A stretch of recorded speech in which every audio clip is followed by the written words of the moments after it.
അസ്സലാമു അലൈക്കും. എൻ്റെ പേര് മനാൽ ആയിഷ. ഞാൻ GHS കൽപ്പകഞ്ചേരിയിൽ ഇപ്പോൾ 10th കഴിഞ്ഞിരിക്കുകയാണ്.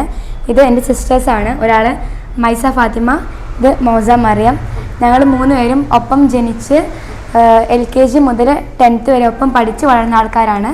ഇപ്പം 10th റിസൾട്ട് വന്നപ്പോൾ ഞങ്ങൾക്ക് 3 ആൾക്കും ഫുൾ A+ ആണ്. പിന്നെ സന്തോഷം കേട്ടോ, ഇത് ഇവരെ നേരിട്ട് കാണാൻ പറ്റിയതിൽ വലിയ സന്തോഷമുണ്ട്. ഇവർ 3 പേർക്കും ഫുൾ A+ എന്നതിനപ്പുറത്തേക്ക് ഇവിടെ ഒരു വേൾഡ് ആട്ടോ. ഇവരുടെ ഒരു പഠനം മാത്രമല്ല ഈ കുട്ടികളുടെ സ്പെഷ്യാലിറ്റി കേട്ടോ. വായനയിൽ, സ്പോർട്സിൽ, ആർട്സിൽ, റൈറ്റിങ്ങിൽ, അതേപോലെ തന്നെ സ്കൂളിൽ എപ്പോഴും ടോപ്പ് 10ൽ 1ാം സ്ഥാനം കിട്ടാറുണ്ട്. എന്ത് തോന്നുന്നു? സന്തോഷം. ഓക്കെ, എന്താ ഇയാൾക്ക് എന്താ പറയാനുള്ളത്? സന്തോഷം തന്നെ. ഇപ്പോൾ A+ കിട്ടി. ഇനി എനിക്ക് ഇതിനൊരു ആൻസർ പറഞ്ഞുതരോ? ഇതെന്താണ് ഇവിടെ? പിന്നെ ഇതൊരു ഹാളുണ്ട്, വലിയൊരു ഓഡിറ്റോറിയത്തിനുള്ള മെമ്മൻറ്റോസ് ഉണ്ട്, അതേപോലെ തന്നെ പുസ്തകങ്ങളുണ്ട്. ഈ പുസ്തകമൊക്കെ വായിച്ചു തീർത്തതാ? ഏകദേശമൊക്കെ വായിച്ചു തീർത്തു. പിന്നെ ഇതൊക്കെ എന്തിനാണെന്ന്?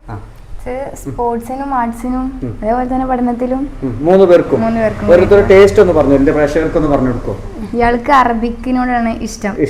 അതുപോലെ തന്നെ എന്താ പറയാ, ഓഫ് സ്റ്റേജ് ഇനങ്ങളിലൊക്കെ കുറെ പങ്കെടുക്കും.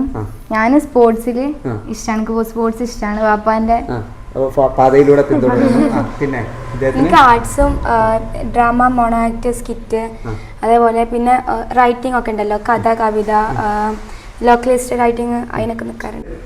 എന്താ ഉമ്മാന്റെ രീതി എന്താണ്? നിങ്ങളെ ഏത് രീതിയിൽ? ഉപ്പ സപ്പോർട്ട് ഉണ്ട് എനിക്ക് പറയാം, ആളുകൾക്കൊക്കെ ഉപ്പാന്റെ സപ്പോർട്ട് മനസ്സിലായി. ഉമ്മാനെ പറ്റി ഒന്ന് പറയാം, 2 വാക്ക്. ഉമ്മാന്റെ പേരെന്താ? ഉമ്മാന്റെ പേര് സൽമ. ഉമ്മ കൊടിഞ്ഞിലാണ്.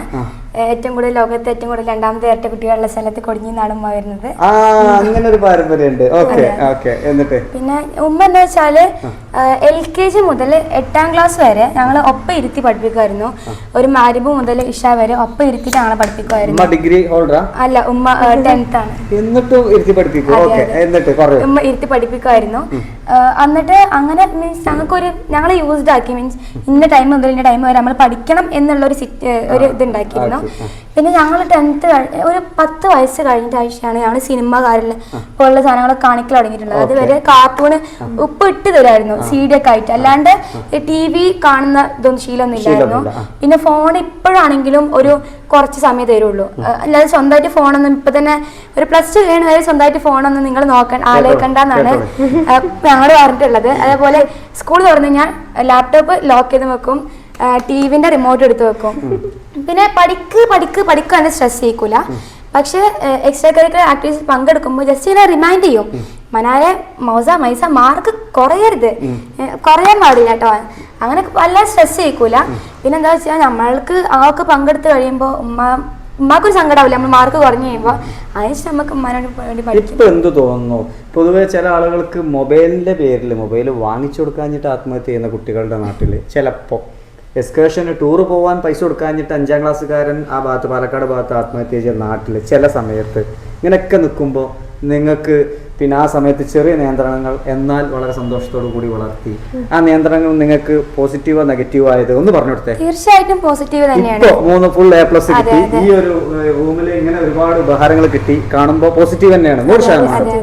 നല്ല എന്താണെന്ന് വെച്ച് കഴിഞ്ഞാൽ നമുക്ക് ആർട്സ് സ്പോർട്സ് ഒക്കെ ടൈമില് ഞാൻ 5 പരിപാടിയൊക്കെ നിന്നായിരുന്നു. അപ്പം എന്താ വെച്ചാൽ നമുക്ക് പഠിക്കാനുള്ള ടൈം, അപ്പം ക്ലാസ് കയറാനേ പറ്റൂല. 10th ഒരു 3 മാസം ക്ലാസ് കയറിയിട്ടില്ലായിരുന്നു. അപ്പോൾ എന്താണെന്ന് വെച്ചാൽ അത് ഫുള്ള് നമ്മൾ അടുത്ത 3 മാസം SLCന് മുമ്പ് കവർ ചെയ്യണം. ആ ടൈമിലാണ് നമുക്ക് ഈ TVയും ഈ മൊബൈൽ ഫോണും തരാത്തതിന്റെ ഉപകാരം നമുക്ക് മനസ്സിലായി. കാരണം കോൺസെൻട്രേറ്റ് ചെയ്യാൻ പറ്റുമായിരുന്നു. അപ്പം ഡിസ്ട്രാക്ട് ആവില്ല, കോൺസെൻട്രേഷൻ കിട്ടുമായിരുന്നു. എനിക്ക് ഹ്യൂമാനിറ്റീസ് ഫീൽഡിനോടാണ് എനിക്ക് താല്പര്യം. ഞാൻ ചൂസ് ചെയ്യുന്നത് civil service, social working field തന്നെയാണ്. എനിക്ക് കൊമേഴ്സ് ഫീൽഡാണ് ഇഷ്ടം. CA CMA അങ്ങനെ. ഞാൻ അറബിക് ഫീൽഡാണ് എനിക്കിഷ്ടം. അറബിക്ക് കോളേജിൽ പോയിട്ട് അറബിക്കിൽ PhD എടുക്കണം. പിന്നെ അതുപോലെ അറബിക്ക് ലെക്ചർ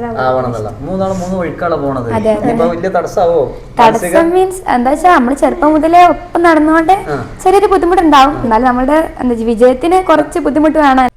ഇന്ന് വളരെയധികം സന്തോഷമുള്ള ദിവസമാണ്. ഇപ്പോൾ റിസൾട്ട് കിട്ടി ഇത്രയും ദിവസം ആവണ വരെ നമ്മളോട് കുറേ ആൾക്കാർ വന്ന് ഗിഫ്റ്റ്സ് തന്ന് കാര്യങ്ങളൊക്കെ ഹാപ്പി ആയിട്ട് കുറേ ആൾക്കാർ വിളിച്ചു കാര്യങ്ങളൊക്കെ പറഞ്ഞു. അപ്പോൾ എന്താണെന്ന് വെച്ച് കഴിഞ്ഞാൽ ഇന്ന് അതേപോലെ തന്നെ AP ഷംസുക്ക അപ്പം ബെസ്റ്റ് ഫ്രണ്ട് മൂപ്പരുടെ ബർത്ത്ഡേ ആണെന്ന്. അപ്പോൾ മൂപ്പര് ഞങ്ങൾക്ക് 3 പേർക്ക് മൂപ്പര് വൈഫ് അവിടെ വീട്ടിലേക്ക് വിളിച്ചിട്ട് ഞാൻ ഗിഫ്റ്റൊക്കെ തന്നു. അതെ. അപ്പോൾ എന്താ വെച്ചാൽ എല്ലാവരും പറയും നിങ്ങളിപ്പം ഇത്ര പഠിച്ചിട്ടൊക്കെ എന്താവാനാണ്, പഠിച്ച് കഴിഞ്ഞാൽ എന്ത് കിട്ടുന്നൊക്കെ. പക്ഷെ പഠിച്ചു കഴിഞ്ഞാൽ കുറേ നല്ല ഹാപ്പി മൊമെൻറ്റ്സ് നമ്മുടെ ലൈഫിൽ കിട്ടുന്നുള്ള ഒരു മെസ്സേജും കൂടി നമ്മൾ. അപ്പോൾ ഏതായാലും അതൊരു നല്ല നിമിഷത്തിലാണ് ഞാൻ ഇന്ന് എത്തിയത്. നിങ്ങൾ ഓക്കെ റിജൻസി ഗ്രൂപ്പിൻ്റെ ചെയർമാനാണ്, ഒരുപാട് ബിസിനസ് ഒരുപാട് ജീവകാരുണ്യ പ്രവർത്തനം ചെയ്യുന്ന നമ്മളൊക്കെ പ്രിയപ്പെട്ട ആളാണ്. AP ഗ്രൂപ്പിൻ്റെ ഒക്കെ മെയിൻ ആളാണ് ഷംസുക്ക.